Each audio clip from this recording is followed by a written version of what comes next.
اللهم أنت أعطيتنا خير أصحاب في الدنيا دون أن نسألك، فلا تحرمنا من صحبتهم في الجنة.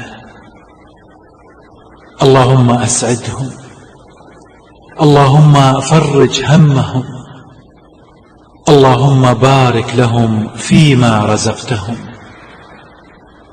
اللهم اجعل الجنة مستقرا لهم.